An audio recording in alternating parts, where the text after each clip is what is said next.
Beleza, povo. Vamos seguir aqui então.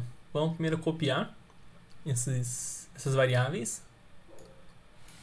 L1 recebe 2, 3, 4 e 5. Nosso L2 vai receber só 1. O L3, alfa, beta e Charlie. Calma, aqui. Alfa, beta, Charlie. E o nosso L4 receberá 1K, 2 e O.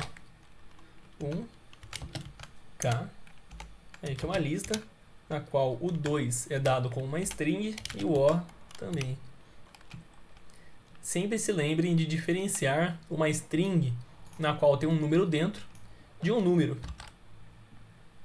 Tá. E a gente quer fazer as seguintes operações. Printar primeiro o L2 mais L1.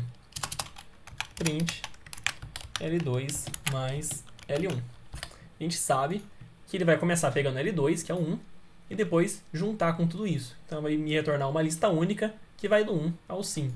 Se eu der um Ctrl Enter, uma lista única do 1 ao 5. Continuando, printar o L2 vezes 3. Ou seja, ele vai me retornar uma lista na qual tem o número 1, 1 e 1. Com 3 elementos. 1, 1 e 1. Prosseguindo aqui, printar o terceiro termo da L4. Ou seja, eu vou pegar o 1, o K, e o terceiro termo é essa lista na qual contempla o 2 e o O. Se eu printar o L4 no 2, eu vou retornar aqui esse elemento, que é justamente isso daqui que a gente viu. Tá, agora eu estou printando o L3 mais L1 e eu ainda vou fracionar ele. Rapaz do céu, vamos lá. Vamos pegar o L3 mais o L1, tudo isso entre parênteses, e vamos fracionar isso daqui, de 3 a 6. Nesse caso, o que aconteceu, pelo amor de Deus? Eu somei o L3 com o L1, isso aqui me retornou a seguinte lista. Se eu só fazer isso aqui, ele me retorna essa lista. Só que como eu fragmentei do quarto elemento até o sexto, o que acontece? Ele vai pegar o primeiro, segundo, terceiro, o quarto, que é o 2, quinto e sexto. E ele vai me retornar então uma string, ou uma string não, uma lista, que vai de 2 até 4. Por isso, Ctrl Enter, certinho. Ah, só um porém.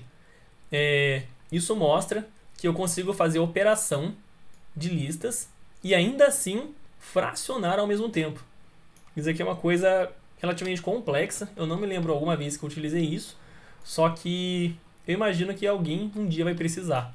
Então é bom saber que você consegue fazer uma operação de lista ao mesmo tempo em que você fraciona elas.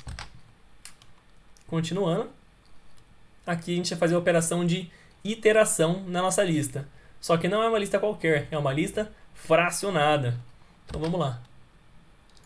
Pegar o nosso for x in L1. Nesse caso, colocando 2.3, eu vou pegar do início e vou até o terceiro elemento. Primeiro elemento, segundo elemento, terceiro elemento. Se eu der um print nisso, print x, e der um Ctrl Enter, eu vou pegar os 3 primeiros elementos. Se eu utilizar agora o append em delta no meu L3, vamos ver o que acontece. Uma coisa que a gente viu aqui, gente, é que se eu fizer print L3.append e a palavra delta, se eu der um Ctrl Enter, vocês viram que ele retorna none. Por que isso acontece? Esse append, ele não vai dar um retorno pra gente. É um pouco difícil de explicar isso aqui quando eu não ensinei função para vocês. Mas da mesma maneira que eu coloco 2 mais 2, isso aqui ele me dá um retorno. Ele me retorna 4. O append, ele não retorna nada. Ele simplesmente pega isso daqui e joga aqui dentro. Ele não retorna a lista atualizada para a gente. Se eu quisesse retornar a lista atualizada para a gente, eu tenho que primeiro fazer isso e depois colocar L3. O append ele não retorna a lista atualizada para a gente. Ele simplesmente atualiza a lista. Então, desse jeito aqui, eu consigo atualizar a nossa lista e ver ela atualizada depois. Eu preciso ter um passo extra. Eu não consigo simplesmente printar isso daqui já. E agora, aqui eu consigo fazer uma operação para trocar um valor da minha lista. No caso, o meu L4, 1, se eu não me engano, isso, recebe 2. Então eu vou pegar o segundo elemento da minha lista 4, ou seja, primeiro elemento, segundo elemento.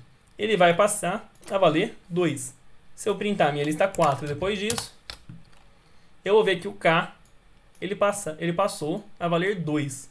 Então eu consigo atualizar os elementos da minha lista facilmente. Isso aqui é um dos jeitos mais fáceis de atualizar um objeto em Python. Eu não preciso usar método, não preciso fazer nenhuma maracutaia.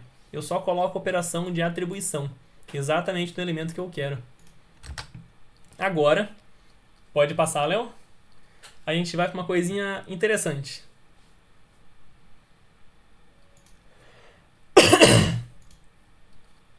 Pode ir, Léo. Aqui eu tinha retomado o range, porque tecnicamente era em aulas separadas, mas eu já expliquei para vocês o que é range e como que ele retorna uma lista para a gente. Então pode passar.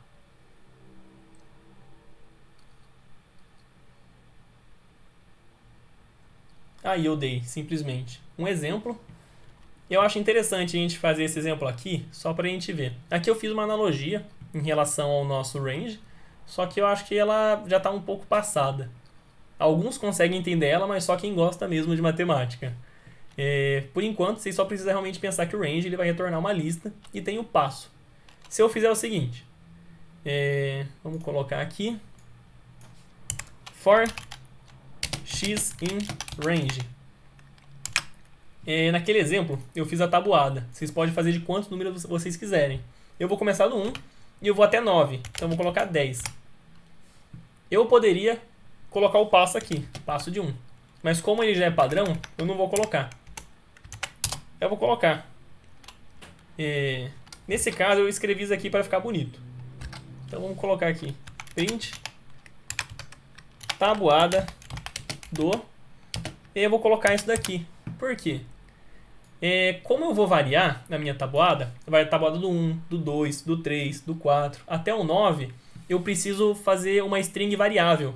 E eu não posso colocar simplesmente tabuada do, colocar um x aqui e esperar que esse x ele vai mudar. Eu tenho que usar o ponto format para isso. Então eu vou colocar um ponto format e colocar um x. O ponto format vai pegar a nossa variável e vai jogar aqui dentro. Assim a gente tem uma string que é a variável. Continuando. Eu coloco 2 pontos aqui. Aí, for y in range. Eu vou fazer de novo do 1 ao 10. Aí, nesse caso aqui do nosso exemplo, eu deixei ele bonitinho. Eu coloquei isso daqui. Eu vou fazer só para vocês conseguirem ver o quão interessante que fica.